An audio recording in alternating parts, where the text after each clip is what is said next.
Subscribe to True Tears Stories for more stories. Now, let's begin this one. It started with a text alert, one of those innocuous pings that usually meant nothing. But this one came at 2:14 a.m., while Daniel lay awake, staring at the ceiling, the fan overhead spinning so slowly it seemed to mock his restlessness. The blue glow from his phone lit up the dark room like a secret. Amex alert. $6,472.33. Charge. Lux Lounge, NYC. His first instinct wasn't anger. It wasn't even shock. It was silence. A silence that pooled in his chest, deep and still, like he was waiting to feel something and didn't quite know how. He sat up slowly, careful not to wake Erin beside him. She was curled toward the wall, hair spilling across her pillow in waves. Peaceful. Or pretending to be. He couldn't tell anymore. Daniel stepped out of bed, padded barefoot to the kitchen, and stared at the open fridge for too long. The cold light reminded him of the way Erin used to light up when they were younger. Before the house, before the high-interest miles cards, before every conversation about money turned into a tightrope walk over broken glass. He checked the charge again. The bar's name was familiar, not because he'd ever been there, but because Erin had mentioned it, twice, maybe 3 times, always in that offhand way, like she wanted to seem nonchalant. The girls want to go somewhere cute. Lux Lounge, maybe. They've got bottle service in those gold booths. Gold booths. Daniel had Googled it back then. Velvet ropes. Neon signs. $500 minimums for a section. He had shrugged it off, like he did with most things lately.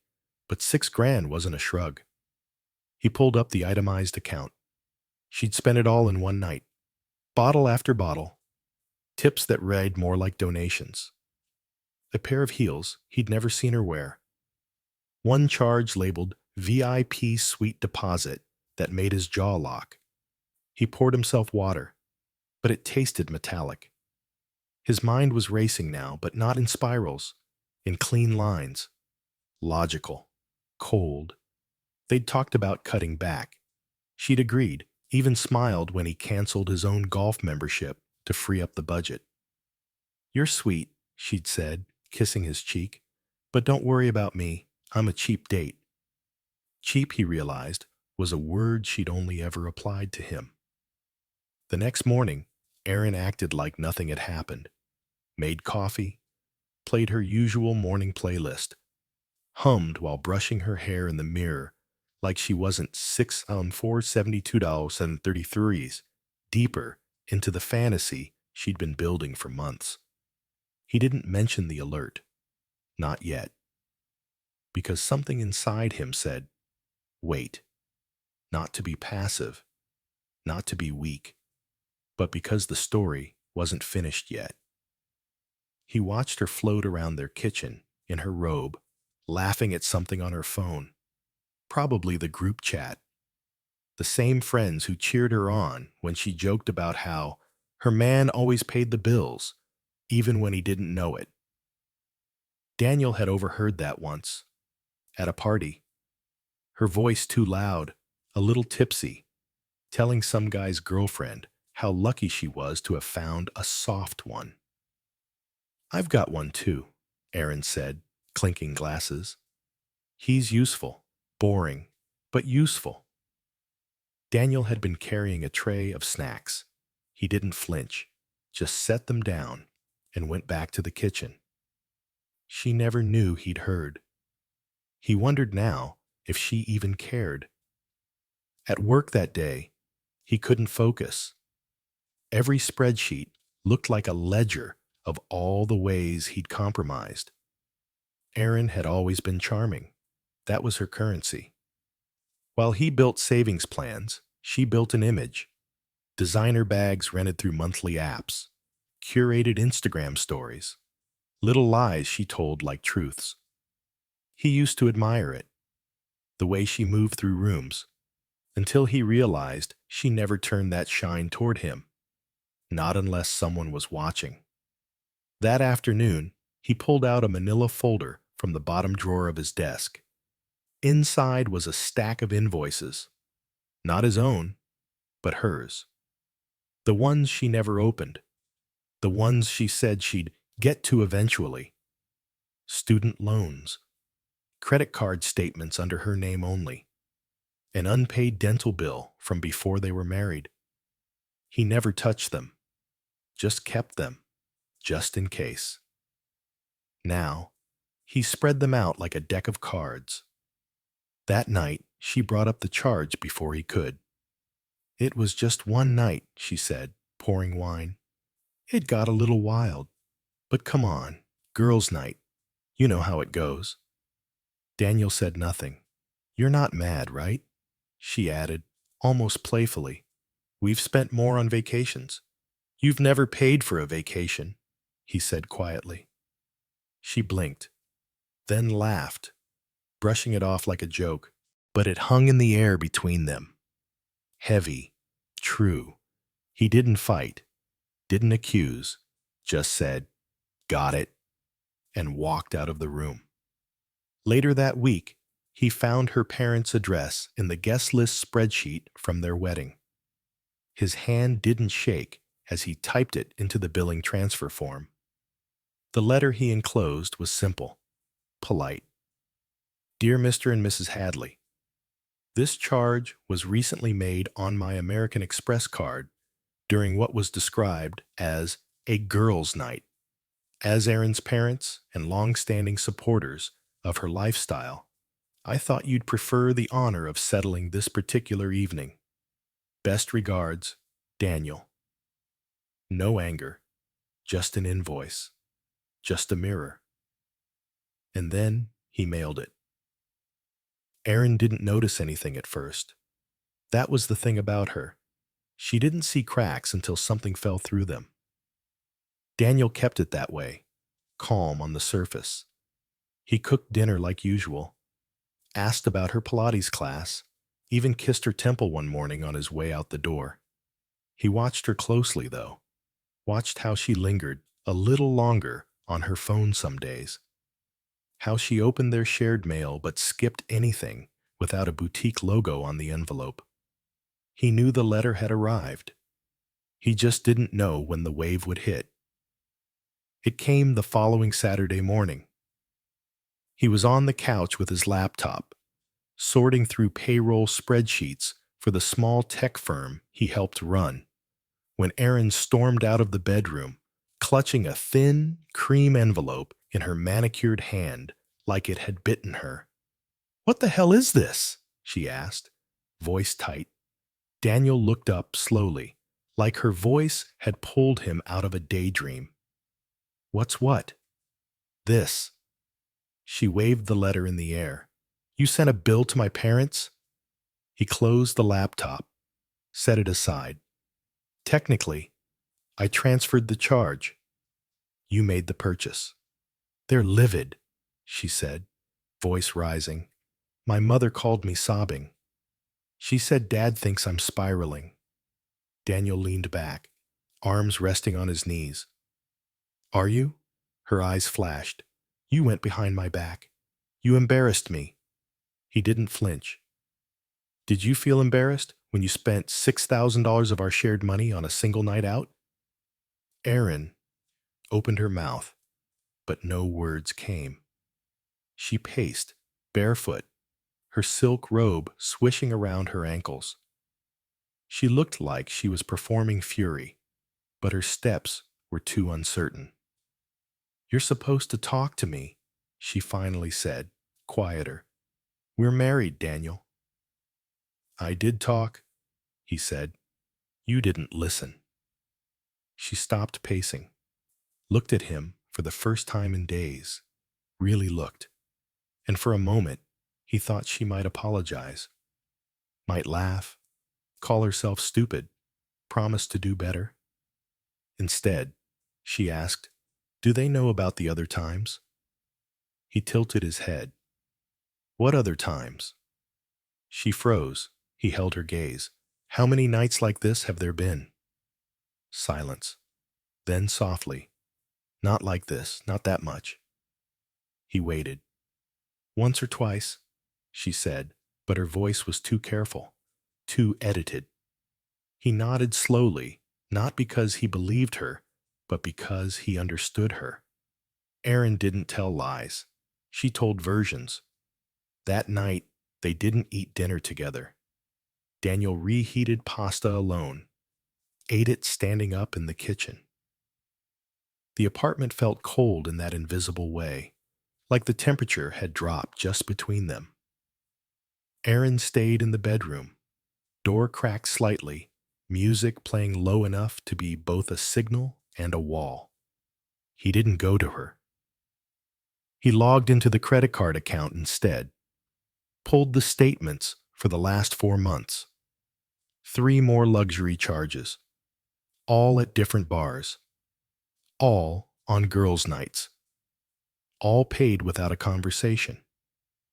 The numbers didn't shock him anymore. What stung was the intent.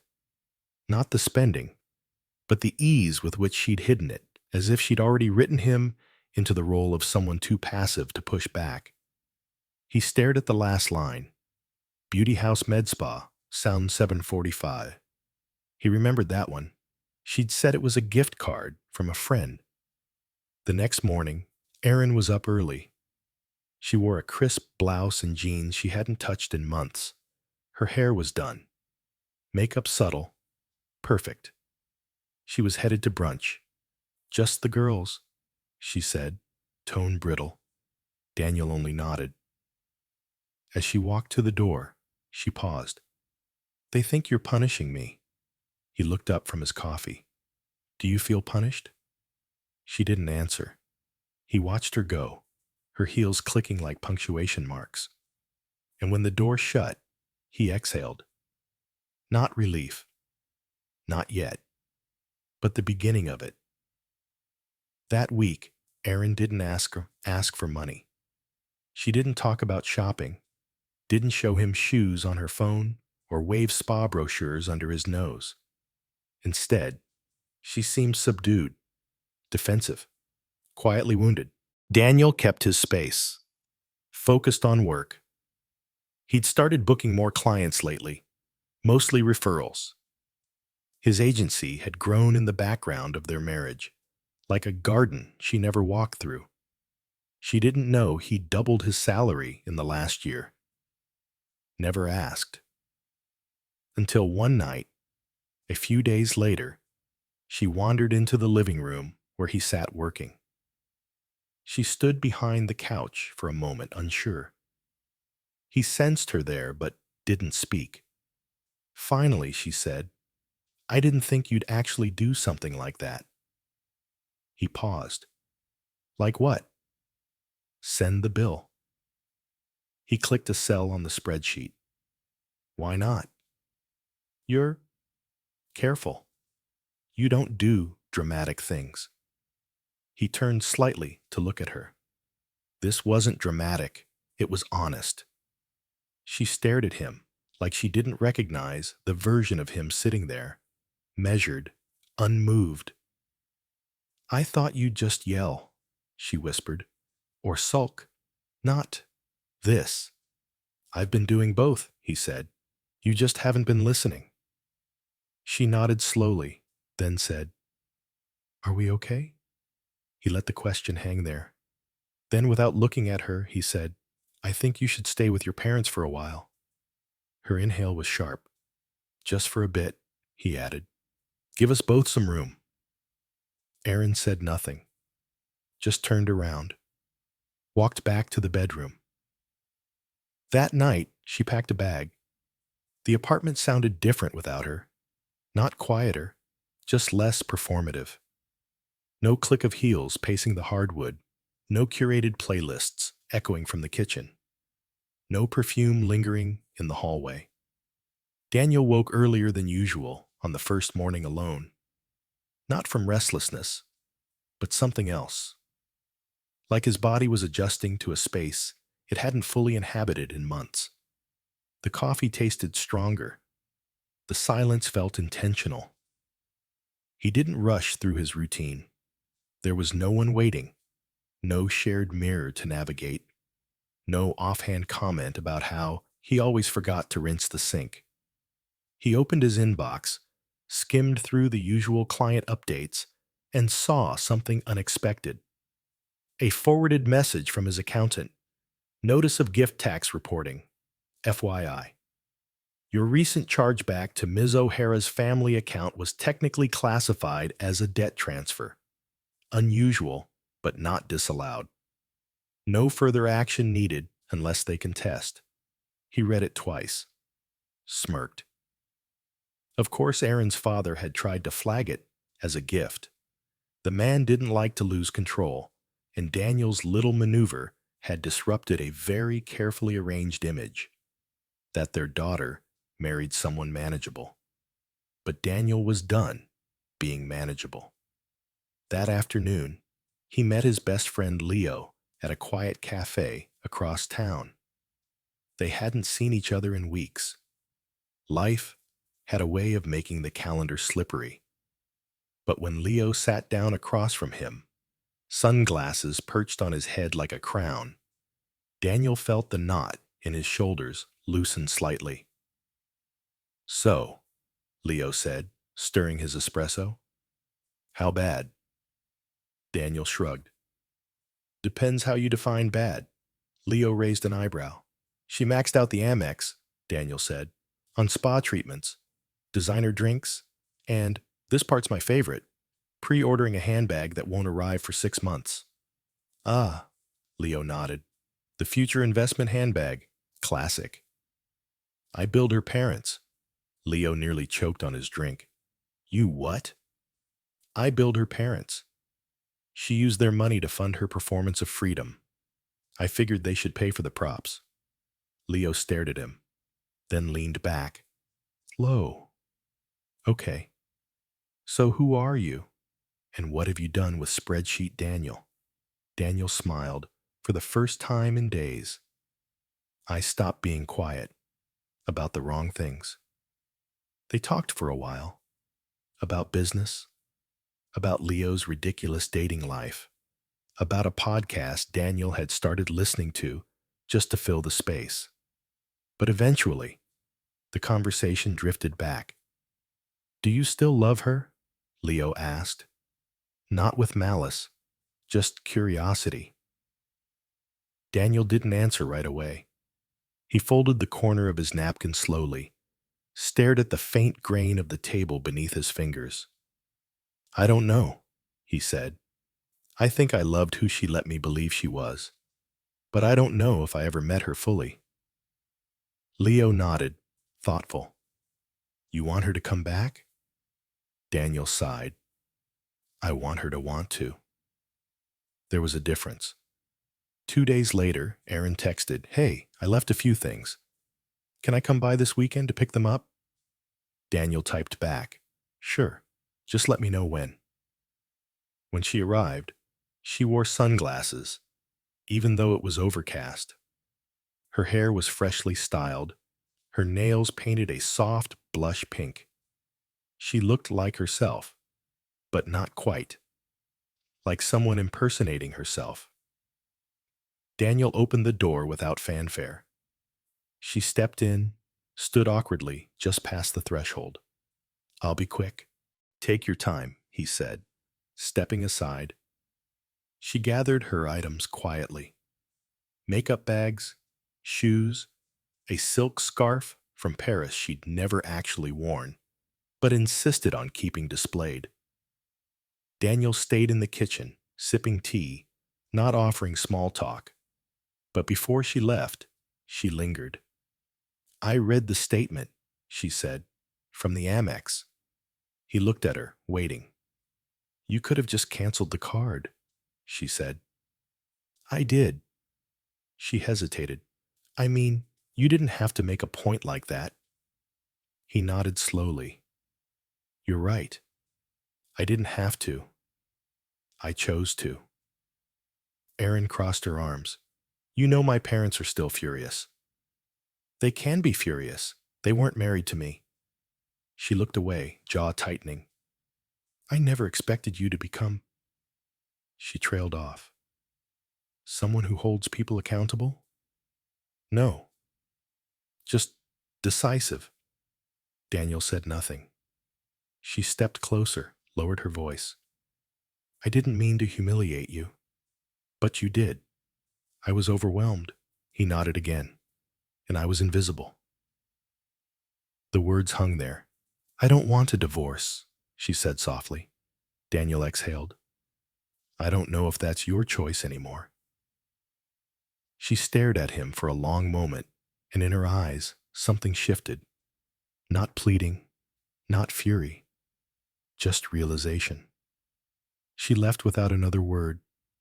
When the door closed, Daniel stood alone in the entryway. No rage, no regret, just stillness. The next morning, Daniel woke before his alarm. The light coming through the blinds painted soft lines across the walls. The kind that looked like order and possibility. He stayed in bed a moment longer than usual, not out of tiredness, but because the stillness felt earned. There were no texts, no missed calls, no email notifications about shared accounts or financial flags. For the first time in what felt like months, his phone was just a phone. He moved through his apartment with quiet efficiency, made coffee, answered a few client emails, reviewed design drafts for a small but promising fashion startup he'd recently signed. He liked working with brands that were still finding their shape. It reminded him of where he started, when his design agency was just sketches on napkins and late-night Googling about LLCs. At noon, he logged into his business account and opened a file he hadn't looked at in weeks. Exit strategy, contingency. It was a spreadsheet he had started during the first 6 months of marriage, back when he still believed in preparing for every outcome, even the ones he hoped would never come.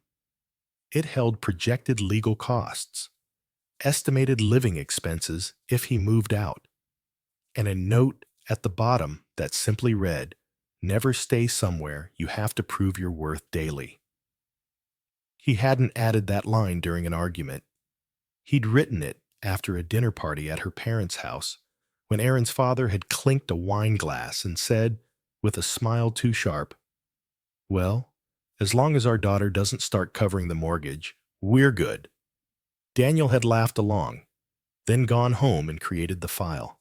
Now, he duplicated the spreadsheet, renamed it New Foundation, and started removing all the conditional statements. No exit this time. No if-then formulas. Just columns labeled peace, space, direction. He was building again, but this time for himself. The phone rang around 4:30 p.m. The name surprised him.